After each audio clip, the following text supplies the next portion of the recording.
Say, Tony. Mike, it's good to see you, bud. Good to be here, man. Well, hey, show us what you got here at UTM.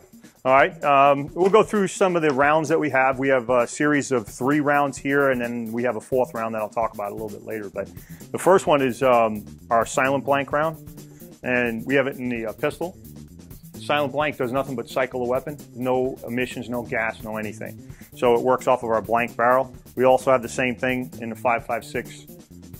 Same thing, silent blank. Basically, you can do combatives with it. You can do dry drills, whatever it is, reloads, malfunction drills, whatever it is. And I'll show you, we'll pull the trigger on it a little bit. And your blanks too, I mean, the way they're sealed up, they don't really emit gas so much down the barrel. So like you're safer when you're up close, is that right? That's exactly right. With the silent blanks, you could actually do contact shots. Okay. That's how safe it is. There's no gases whatsoever. And really the way it works is you'll see, especially like on the 5.56, it's the expansion of the cartridge is what cycles the bolt. Nice. So it's not the gas going down the barrel that's cycling the weapon. It's just the expansion of the cartridge that does it. So if you look at the tip, it's sealed. Yep. Completely. Yep. That's amazing. That's amazing. So that's the one. Then we have the battlefield blanks, which is, you know, if you want to do scenario training or if you want to give somebody a little bit more of a pop or a snap, then we got the hole in the top. Yep. And that's the same thing on the pistol. And then we have our man marker rounds, which is, you know, we have it in 5.56. We've got it in the pistol rounds, 40 cal 9mm, or we've got the 7.62 rounds too. So it gives you variations. Beautiful.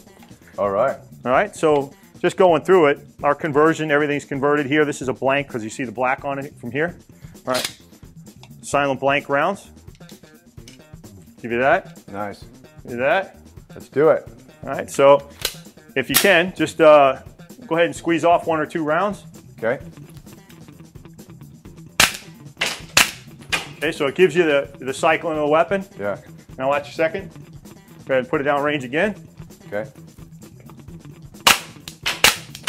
Yeah. No gas, no emissions whatsoever. So now, if you wanted to do, all right, completely safe, point at me. All right, so we did a safety check before. We've already done safety check. We did no it. weapons, no weapon. So boom, we come in. Yep. So now you're doing contact shots all day long, and you're working it from there. That would be great. I mean, I could see that huge, like if you do that G-Raps where you're coming real close, grabbing the barrel, like if we're fighting over the gun and such. Right. You know, I can get that action of working, having to work the slide manually, because I purposely on that point, like, held it, grabbed it, held it, and then worked the action. So, yeah, that is phenomenal. And you can do that in a DT room, a mat room, everything, right? That's exactly right. Nice. Gun takeaways, whatever it is you want to do. There's a lot of times, you know, when you're working your gun takeaways and you grab the top of the slide, you want to show that it's not, you know, you're going to malfunction or it'll go off one time. So you can do the whole thing. Nice. Working through.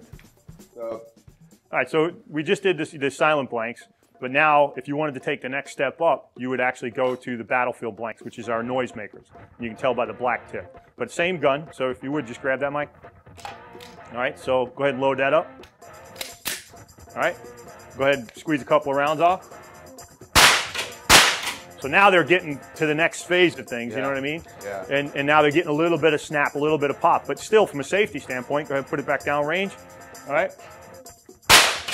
You still, if you look, there's nothing there. It's no problem. Right. So we don't recommend doing contacts with those, but it's still safe. Yeah. You know, you still have that issue. And then if you're going into stages, you start with your dry, you start building your skills, you start doing the silent blanks. Now you want to introduce them to a little bit of noise, a little bit of explosion. You take them to the next stages of things. Yeah, and the silent, like I said, silent blanks going from there. You can use it for combatives, but I mean, just for shooters, new shooters, it's a great tool. It really is a great tool. Nice. And then moving this up, if you wanted to use these for scenario training, you know, you do active shooter. A lot of guys want to draw people in. You also can do that. So, you know, you're snapping rounds off in another room and you want to draw your team in. Yep. You could be shooting blanks also. And then when they do come and enter the room, we've actually seen this working with our SIRT pistols, where the bad guy, the role player, had this just to bring in that element of the acoustic element, so they can, and then film it and watch how they respond. Right, and the great thing is that your team doesn't have to actually dress out in protective gear because the role player is not actually firing back at them. All the pre-threat indicators are visible, everything through that. That's fantastic. Yeah, like go ahead, pop a couple more. Yeah, I like that. I like that. And you still get that slide lock stimulus, so you can feel the slide lock, that stimulus of slide lock to induce a reload. Absolutely. So there's some good training, awesome training from that, definitely. And it does work with, you know, systems like laser shot. So if you wanted to, you know, have the lasers attached, you could use the silent blanks or the battlefield. So now instead of using the air compressed systems, you could actually use actual rounds and do reloads from there. That's beautiful. Awesome, Tony. Awesome, awesome. So the next one is that here's the conversion for the man markers. The man markers, we have a two-stage primer system. The two-stage primer system controls the velocity.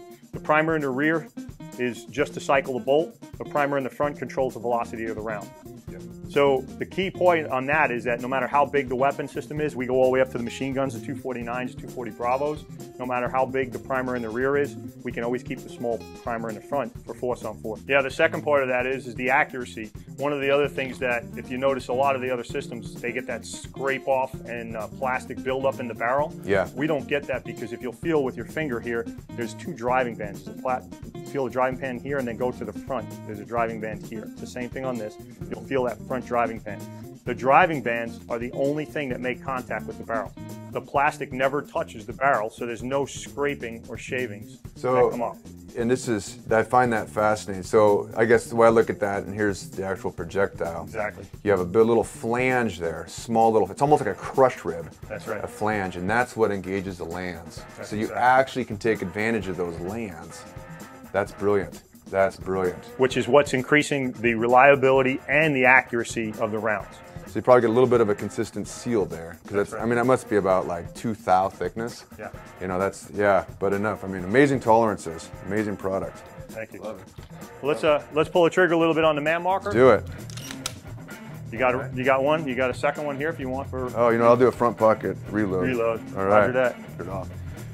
Well, cool, Tony. Well, cool. I got one of your little LE rigs, retention holster. That's good. I got a front pocket reload, so kind of like bastardize and mix and match. Makeshift, yeah, exactly. Yeah, that's good. So let me try the full-on marking it. Rocket.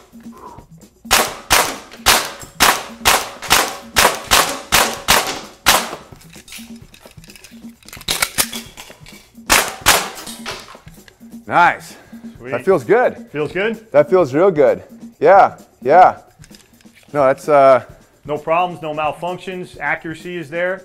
Yeah, accuracy's there. I'm sending the rounds aggressively, you know. I mean, I'm just looking at it as a whole area. So if the sight's in there, I send it, you know. Yeah. And I mean, I like the feel of that. That's a good cold bore shot for the morning. Yeah, you know, getting after it, it's uncalibrated. So yeah, I love it. That's a fantastic system. I mean, in that feeling of slide lock, my goal here, just being like uncalibrated, use it as a training opportunity, is just to drive it. When I feel slide lock, you know, feel slide lock, boom, have the inducement to hit the reload. Because obviously can't do that but for some kind of energy in the system, such as UTM provides. Absolutely. Right? With that reciprocating of the slide. So you guys have a fantastic product. Thank you, I appreciate it. You know, the step up, the next stage of training, if you look at it, you can do this just about anywhere. I mean, we're talking about you can put a target up, you know, in a garage, you can put it up in the backyard, piece of cardboard and a little blocker on the back side, and now you're training. So, and you're getting the accuracy of a live fire round, but in addition to getting the accuracy of a live fire, you're getting all the same reactions of regular weapon system, practice your draws, practice everything from there. So, you know, it's just the next stage evolution, if you will. Absolutely. Well, thank you so much, Tony. It was a pleasure, Mike. Thanks. You bet. Mike Hughes, Next Level Training, Tony Labrea of UTM.